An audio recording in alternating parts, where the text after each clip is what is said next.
Chip's Corner on U.S. Farm Report is brought to you by Grounded.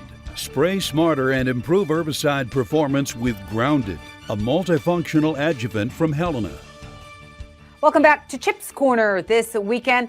Chip, you interview a lot of different folks every week on the show, but one of my favorite segments, I think, is actually the Farmer Forum. Yeah, absolutely. It's one of the favorite things that we do each week. It's Wednesday mornings. We gather a couple of farmers. We talk about the challenges. We talk about the opportunities that they are looking at for the year ahead. And every now and then, a really unique situation comes along, like this last week on AgriTalk for the Farmer Forum.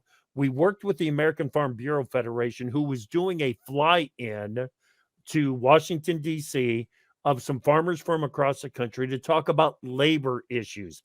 Now, as row crop producers in the middle of the country, sometimes labor kind of falls off of the radar as far as a top issue. But for these two producers, one from Kansas, one from New York, labor and labor issues are right at the top. Laura from Kansas does a spectacular job explaining some of the issues that she faces.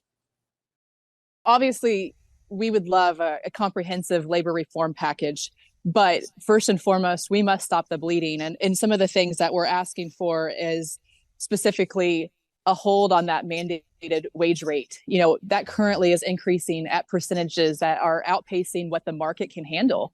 You know, we also need to rescind that disaggregated job differentiation.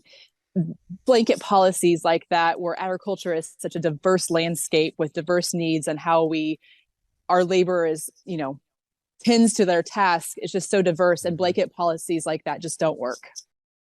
Tyne, think about what we're doing here. We're mandating wages. We are mandating housing, mandating transportation. All of those things have a cost for the producer. There's Laura, a custom harvester out in hard red winter wheat country, is dealing with mandates in a business where it's a moving target. The profits, the margins are a moving target, yet your costs are fixed. There's no way to pass those additional costs, mandated costs, on over to the producers that they're running the custom harvester for. We also talked with Karen from New York, who is a vegetable and a produce farmer. Think about that situation. It's gotten to the point, Tyne, that the mandates on wages, on housing, on transportation have made it more affordable to import berries, to import cherry tomatoes, products like that, than it is to produce them in the U.S. and consume them here in the U.S. That doesn't make any sense. That's a labor requirement that's turned upside down for a lot of U.S. producers. Well, but Chip, when you look at labor reform, immigration reform, it seems like this is getting lumped in to the broader border security issue that's making it even more difficult to get this addressed right now.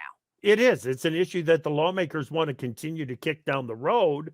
So even though they may be presenting some labor issue solutions to lawmakers, it gets bound in to the migrant issues, and that just means in this environment, it's going to get kicked further down the road. Frustrating, definitely. Yep. All right, Chip Flory, host of AgriTalk. You can catch him live 10 a.m. Central every weekday, or 2 p.m. Central for AgriTalk PM. Chip Flory, thanks so much. All right, we need to take a quick break, and then there is a planting acreage dilemma. We check in with Michelle Rook right after the break.